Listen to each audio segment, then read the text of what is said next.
semuanya, berjumpa lagi dengan saya Leni Wijaya. Kali ini kita akan buat nastar untuk persiapan Idul Fitri. Nah, pertama-tama siapkan bahannya yaitu butter dan margarin. Lalu kemudian bahan A lainnya adalah gula halus. Kemudian siapkan juga 1 butir kuning telur. Nah, untuk meningkatkan aromanya kita bisa menggunakan vanila pasta. Oke, untuk bahan B-nya siapkan maizena dan susu bubuk. Sebaiknya gunakan yang full cream. Lalu kemudian siapkan juga terigu protein rendah supaya cookiesnya lebih renyah. Nah, untuk isinya kita bisa membuat sendiri selai nanas. Nah, selai nanas ini bisa dibuat bahkan beberapa bulan sebelumnya, jadi nggak usah takut berjamur. Yang penting bikinnya itu sampai kalis sehingga daya tahannya itu lama ya, bisa disimpan di kulkas. Terus kita bulatkan dulu. Nah, untuk nastarnya ini menggunakan nanas Palembang ya, yang saya parut. Kemudian setelah diparut baru dimasak sampai airnya menyusut. Kalau airnya sudah menyusut baru kita masukkan gula pasirnya dan boleh kita tambahkan air jeruk lemon sebanyak 1 sendok teh. Lalu kemudian kita masak lagi sampai ganting ya. Ganting tuh maksudnya sampai dia itu kering gitu ya, terus kemudian bergula gitu. Jadi sampai kalau kita gitu tuh udah lengket dan nggak basah lagi di tangan. Nah, kalau sudah baru diamkan suhu ruang, simpan kulkas. Oke, sekarang kita siapkan alatnya dulu. Nah, gunakan wadah, kemudian hand mixer dan spatula. Nah, tidak kalah pentingnya gunakan timbangan. Nah, sebaiknya gunakan timbangan digital ya untuk memudahkan kita menimbang supaya lebih akurat. Oke, kita mulai masukkan dulu bahan A-nya, mulai dari masukkan butter dan margarin. Nah, ini boleh disimpan dulu di freezer ya, setelah timbang simpan di freezer selama 10 menit. Terutama kalau ruang kerjanya cukup panas. Nah, kemudian masukkan gula halusnya, aduk dulu sebentar gini ya supaya nggak maur. Lalu kemudian di mixer, jangan lama-lama, 20 detik aja dengan speed tinggi. Bukan menit ya, baking lovers, 20 detik. Nah, kalau sudah baru kita masukkan kuning telurnya.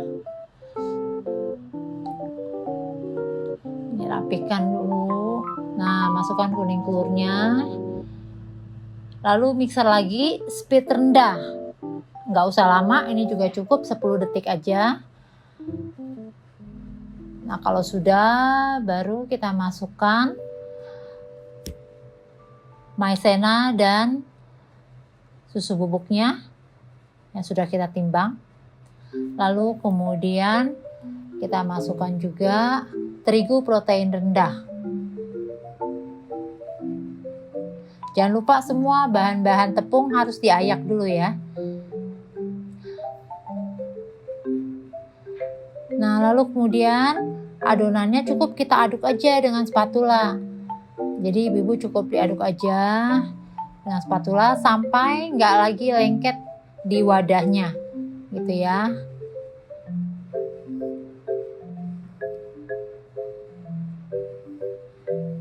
Nah, ini kita punya adonan udah selesai. Nah, itu sampai kalau kita itu coba dia tuh nggak lengket di tangan.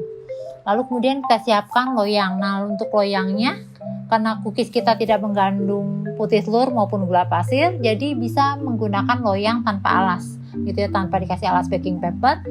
Saya pastikan tidak akan nempel nastarnya itu di dasar loyang, jadi aman-aman aja.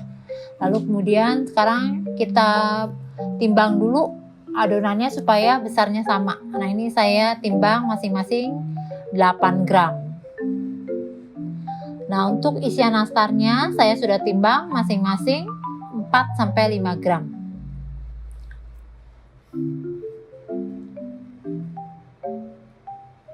Oke, kalau sudah siap baru nanti kita mulai bentuk. Nah, ini bulatkan sebentar, terus kemudian ditekan. Lalu kita masukkan selai nanas yang sudah kita bulatkan. Nah, ini kita tutup. Nah, sebaiknya tidak terlalu lama di pulungnya ya, supaya adonannya tidak menjadi panas dan nastarnya tidak menjadi lebar ya, melebar. Biasanya nastar tuh suka melebar karena terlalu lama di tangan gitu.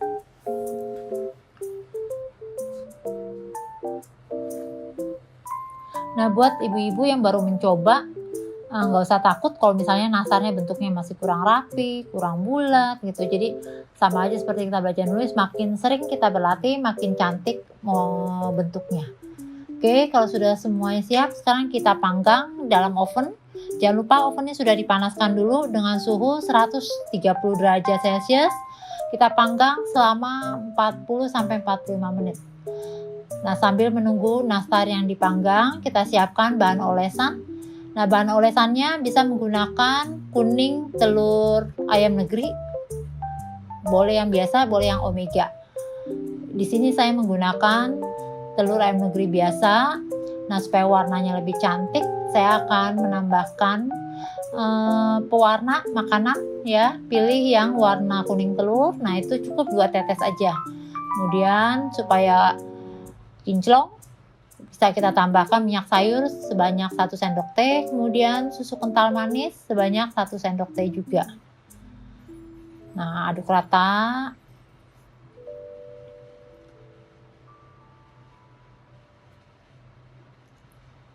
Tuh, sampai ini tercampur rata, lalu kita siapkan juga kuasnya. Nah, kuasnya pilih yang lentur gitu ya, yang lentur supaya nanti nguasnya lebih enak. Nah, ini nastarnya sudah matang ya, sudah dipanggang 45 menit. Sekarang kita poles. Nah, molesnya 2 kali. Ini kita poles dulu 1 kali sampai semuanya selesai. Baru kemudian nanti diputar, terus kita oles 1 kali lagi. Nah, kenapa 2 kali oles? Supaya hasil olesannya itu cantik. Ya, ini olesan yang kedua. Jadi jangan lupa loyangnya sudah kita putar ya, supaya hasil polesannya lebih rapi.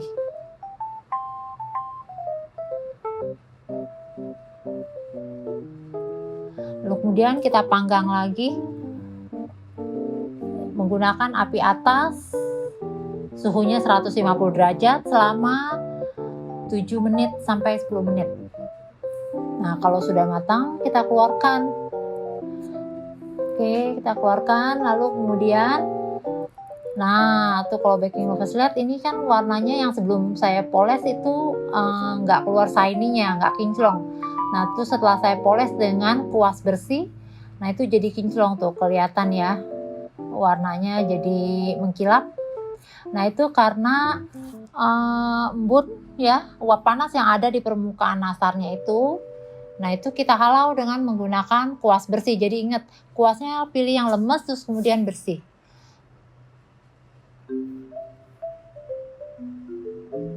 Nah ini sesi yang paling saya suka, mencicipi hasil baking kali ini. Oke, terima kasih sudah menyaksikannya. Selamat mencoba.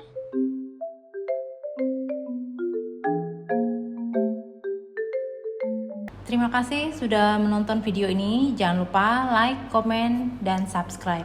Untuk baking lovers yang ingin mempelajari resep anti gagal lainnya, bisa mengunjungi Instagram saya di Chef Leni Wijaya Official. Terima kasih.